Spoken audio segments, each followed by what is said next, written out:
इस वीडियो में हम क्लास 12th आरबीएससी की एक्सरसाइज नंबर 13 को अपन यहाँ सॉल्व करेंगे। सदिश है ना, सदिश के बारे में जो बेसिक जानकारी है उसको अपन ने लाइव आके समझाया था, तो उसको आप देखिए, लाइव वीडियो भी अपलोड है। तो वहाँ से अपन ने बेसिक जानकारी तो ले ली। अब ये क्वेश्चन है उनको यहाँ सॉल्व करते हैं ना बेटा। पहला क्वेश्चन 13.1 का, निम्न सदिश के परिमाण ज्ञात कीजिए, है ना। सदिश का मापांक निकालना है ना, परिणाम निकालना। तो वो मैंने बताया था कि सदिश का मापांक, जैसे ए का मापांक निकालना तो क्या करना है, ए के जो आई जे कैप के गुणांक है उसका स्क्वायर का बस रूट लेना है ना। तो इन सब के गुणांक 1 1 1 है, 1 का स्क्वायर 1 का स्क्वायर 1 का स्क्वायर, यानी इस सदिश का परिणाम ये आ जाएगा, परिमाण। ठीक है, बी का निकालेंगे तो मॉड बी कितना होगा बेटा, वही 2 का स्क्वायर माइनस 7 का स्क्वायर माइनस 3 का स्क्वायर। ठीक है, 2 का स्क्वायर 4 हो गया, 7 का स्क्वायर 49 हो गया, 3 का स्क्वायर 9 हो गया। ठीक है बेटा, अब ये हो गया अपने पास, जोड़ लेंगे इन सबको ऐड कर लो बेटा। 9 और 4 13, 13 और 49 है ना। ये हो गया अपने पास 3 और 9 और 3 12, 2 हासिल 1 5 और 1 6, 62 इसका मैग्नीट्यूड आ जाएगा। ठीक है, क्लियर है।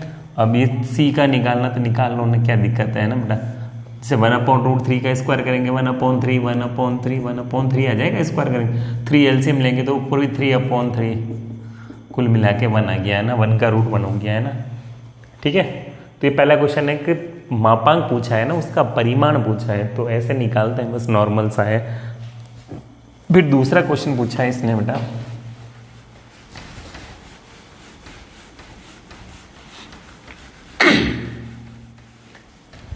कि दो समान परिणाम वाले सदिश, दो अलग अलग सदिश बताने हैं जिनका परिमाण कितना हो, सेम हो, है ना। तो दो सदिश कोई से भी हो सकते हैं, कोई भी ले लो आप। तो कैसे लेंगे, देखो बेटा, ए वेक्टर को मैं मान लूँ i + 2j + k, और ये देखो इसको बस खाली इसके आई जे के गुणांक को आगे पीछे कर लो।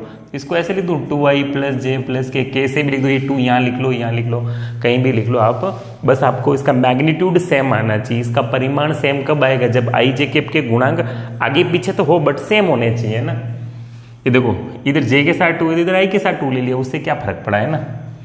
अब बताओ इसका परिमाण निकालो, कितना आएगा बेटा,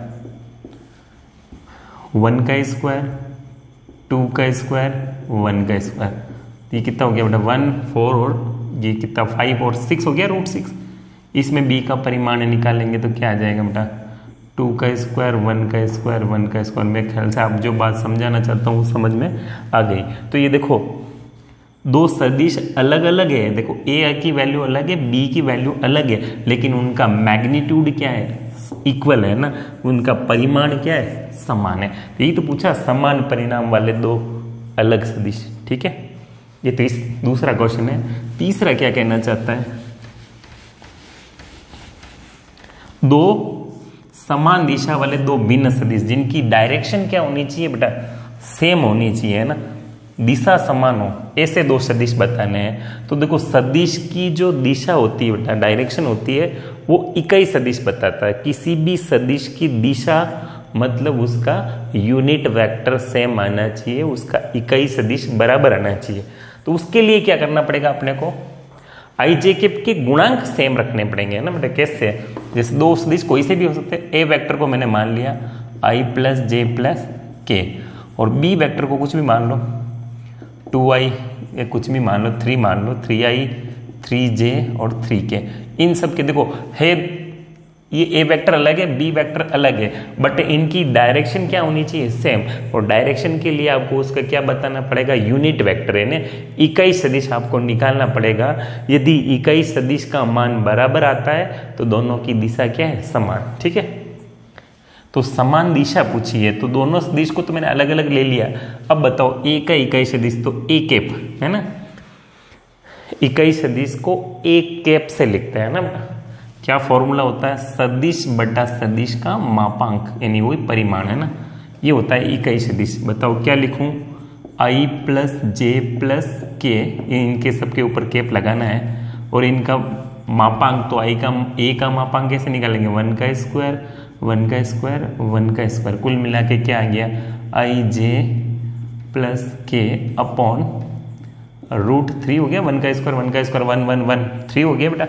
तो ये इस सदिश का इकाई सदिश आया। अब बी का भी निकाल लूँ, बी कैप क्या हो जाएगा बेटा वेक्टर अपॉन वेक्टर का मैग्नीट्यूड, सदिश बटा सदिश का परिणाम 3i 3j 3k, क्लियर है, अपॉन √3 का स्क्वायर 3 का स्क्वायर 3 का स्क्वायर, ठीक है।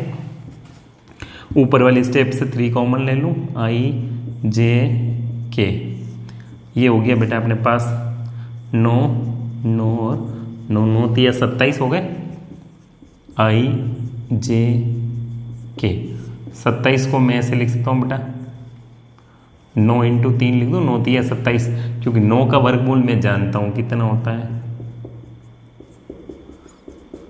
9 का वर्गमूल 3 हो गया, तो ये 3 रूट में बच गया बेटा। इस 9 का √3 होगा तो ये तो √3 बच गया, 3 से 3 कट गया, क्या बचा बेटा आई जे के अपॉन √3। देखो ये और ये दोनों सेम है, यानी दोनों दो अलग अलग सदिश लिए, उन दोनों सदिश का इकाई सदिश क्या आया बराबर आया। इसका मतलब दोनों सदिश कौन से हैं, दोनों सदिश अलग अलग तो है लेकिन उनकी दिशा क्या है बराबर है, दिशा क्या है समान है, क्लियर है। ये तीसरा प्रश्न पूछा, ठीक है। चौथा देखते हैं, क्वेश्चन 4 देखते हैं बेटा क्या लिखा हुआ है। यदि 2i + 3j और xi + yj समान हो तो x और y का मान निकालना है। ये तो बहुत आसान प्रश्न है बेटा। 2i 3j किसके इक्वल दे रखा है, xi cap plus yj cap, तो दोनों की तुलना कर लो ना, x की वैल्यू 2 है और y की वैल्यू 3 है, बस इतना सा सिंपल सा क्वेश्चन है, ठीक है। दोनों समान है ना, तो दोनों समान है, इसका मतलब इधर i कैप है तो इधर भी i कैप है, इधर x है तो इधर 2 है, तो x की वैल्यू 2, इसी से प्रकार से y की वैल्यू कितनी आ जाएगी 3, ठीक है। Question number 4। अब क्वेश्चन नंबर 5 देखते हैं ना बेटा। एक सदिश का प्रारंभिक बिंदु तो दे रखा है 2 और 1 और अंतिम बिंदु दे रखा है बेटा -5 और 7। इस सदिश के अदिश व सदिश घटक निकालने हैं ना बेटा, तो इन दोनों को मिला लेते हैं ना, तो दो बिंदु को मिलाने वाला सदिश अपन निकालना जानते हैं ना। तो देखो पहला बिंदु ए मान लूं बेटा कितना दे रखा 2 1 और बी मान लेते हैं अपन -5 और 7। तो बताओ ए बी सदिश क्या होगा, वही अंतिम माइनस प्रारंभिक, ये बात आपने फिजिक्स में अच्छे से पता होगी कि सदिश को वही इनिशियल माइनस टर्मिनल, सॉरी अंतिम माइनस प्रारंभिक है ना, इनिशियल और टर्मिनल जो भी आप जानते हो। तो अंतिम बिंदु मतलब बिंदु बी का स्थिति सदिश माइनस बिंदु ए का स्थिति सदिश, इसको बोलते हैं अपन ए बी सदिश है ना। तो इसको b - a से भी रिप्रेजेंट करते हैं और ओ बी - ओ ए लिखें तो भी काम चल जाएगा। सदिशों का निरूपण मैंने समझाया है ना, आप वहां से चेक कर लीजिए। तो ओ बी - ओ ए लिखो, कोई दिक्कत नहीं। और किसी भी सदिश का स्थिति सदिश कैसे निकालते हैं, उसके बिंदु के आगे आई जे कैप लगा दीजिए है ना। तो दो ही बिंदु है तो ये तो हो जाएगा -5i प्लस का 7j और ओ ए हो जाएगा बेटा 2i प्लस j, क्लियर है। अब इसको सॉल्व करूंगा, -5i plus 7j - 2i minus का j, सिंप्लीफाई करेंगे तो 7i और 7 में से 1 गया तो 6j, ठीक है। अब आपसे पूछा है कौन से घटक अदिश व सदिश घटक। अदिश और सदिश घटक क्या होते हैं, अदिश का मतलब जिसमें दिशा नहीं होगी, तो अदिश घटक तो हो गए इन दोनों को मिलाने वाले सदिश के पूछे है ना कि अदिश व सदिश घटक ज्ञात कीजिए। तो ए और बी को मिलाने वाला सदिश हो गया ए बी, और ए बी सदिश के अदिश व सदिश घटक पूछे हैं। तो अदिश घटक तो हो गया 7 और 6 और सदिश घटक हो गया बेटा माइनस का 7i और 6j कैप। सदिश में आई जे कैप होगा तभी तो सदिश कहलाएगा है ना। तो सदिश घटक तो ये रहे और अदिश घटक ये, क्लियर है। नेक्स्ट क्वेश्चन बहुत ही सिंपल सा क्वेश्चन पूछा है। क्या पूछा है बेटा, ए बी और सी का योगफल ज्ञात कीजिए। अब ये जोड़ के भी मैं बताऊँ अच्छा नहीं लगेगा बट फिर भी बता देते हैं ना। तो आई में जुड़ेगा, जे में जुड़ेगा, के में जुड़ेगा।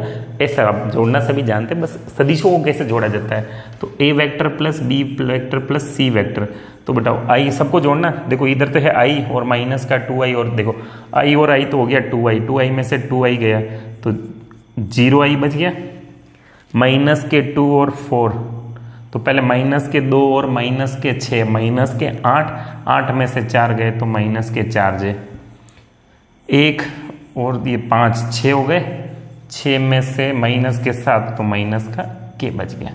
क्लियर, बस जोड़ना है, जोड़ने में आप तो उस्ताद हो है ना सभी जने, तो ये समझ में आ गया है ना। नॉर्मल से स्टेप है, जोड़ना है ना, जोड़ने में क्या दिक्कत आ रही है ना। तो सदिश को आई वाला आई में जुड़ेगा, जे वाला जे में जुड़ेगा, के वाला के में जुड़ेगा, नॉर्मल से स्टेप है। क्लियर है। देखते हैं क्वेश्चन नंबर 7। क्वेश्चन नंबर 7 देखते हैं ना बेटा, क्या कहता है कि सदिश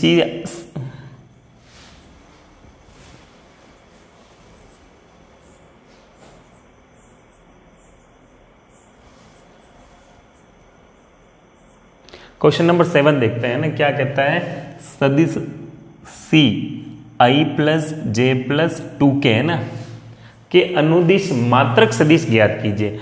मात्रक सदिश कहे या इकाई सदिश कहे या एक मात्रक सदिश कहे, तीनों का मतलब एक ही बात है ना।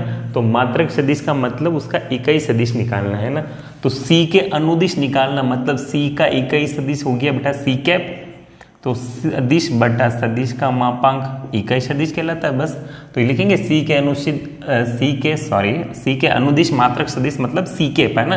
क्या फॉर्मूला हो गया, सदिश बटा सदिश का मापांक i plus j plus 2k upon under root 1 का स्क्वायर 2 का square, i plus j plus 2k upon ये हो गया बेटा 1 और 1 2 हो गया अपने पास, और 2 का स्क्वायर 4 और 2 कितना हो गया 6। तो ये सी के अनुदिश मात्रक सदिश। क्लियर है। अब आपसे नेक्स्ट क्या पूछा है,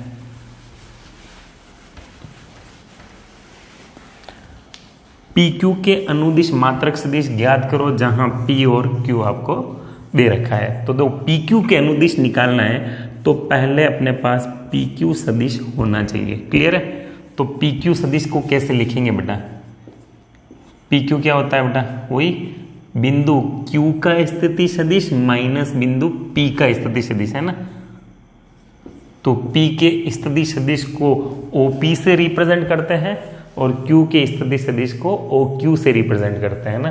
तो बताओ ओ क्यू हो जाएगा अपने पास 4i plus 5j plus 6k minus i plus 2j plus 3k। ये आप नॉर्मली ऐसे लिख सकते हो है ना बेटा, p का स्थिति सदिश, p का स्थिति सदिश क्या मतलब OP हो गया बेटा, OP हो गया अपने पास i plus 2j plus 3k। फिर बिंदु Q का स्थिति सदिश OQ हो जाएगा बेटा 4i plus 5j plus 6k। फिर लिखेंगे इसलिए PQ बराबर हो जाएगा बेटा OQ माइनस OP। बस इसको सॉल्व करेंगे तो क्या आएगा 4i plus 5j plus 6k, सबके ऊपर केप लगाना है ना बेटा, ये तीनों प्लस की तीनों माइनस हो जाएगी, 4 में से 1 चला जाएगा तो 3 आएगा, 5 में से 2 चले गए तो भी 3j बच गया, 6 में से 3 गए तो 3k बच गया। ये मेरे पास आ गया बेटा PQ। अब PQ के अनुदिश मात्रक सदिश निकालना मतलब PQ के अनुदिश मात्रक सदिश क्या हो जाएगा बेटा, PQ बटा PQ का मापांक, ये फॉर्मूला हो जाएगा। बस अब PQ तो अपन निकाल चुके हैं ना, 3i 3j 3k अपॉन वही 3 का स्क्वायर 3 का स्क्वायर 3 का स्क्वायर, हाँ जी ये तो 3 कॉमन आ जाएगा, i प्लस जे प्लस के अपॉन इस 3 का स्क्वायर 9 और 9, तो 9 3 27 हो गया। इसको ऐसे लिख दे में तो भी कोई दिक्कत नहीं है ना बेटा, यहाँ लिख देता हूँ ना 3 कॉमन i j कि इसको तो अपन 27 लिख सकते हैं ना, तो 9 इंटू 3 लिख दो बेटा। ये स्टेप आई हुई वैसे तो। 9 का रूट 3 हो गया और ये रूट 3 लिख दिया, 3 से 3 घट गया, बाकी बचा जो पी क्यू के अनुदिश मात्रक सदिश। ठीक है, ये क्वेश्चन नंबर 8 तक के अपन कर लिए। ठीक है, 9 तो उसके जितने भी आगे हैं वो अगले वीडियो में करने की कोशिश करेंगे। ठीक है, देखो इनको समझो, और कोई दिक्कत हो तो आप कमेंट कर सकते हो, निश्चित रूप से आपकी समस्या का समाधान किया जाएगा। ठीक है, धन्यवाद।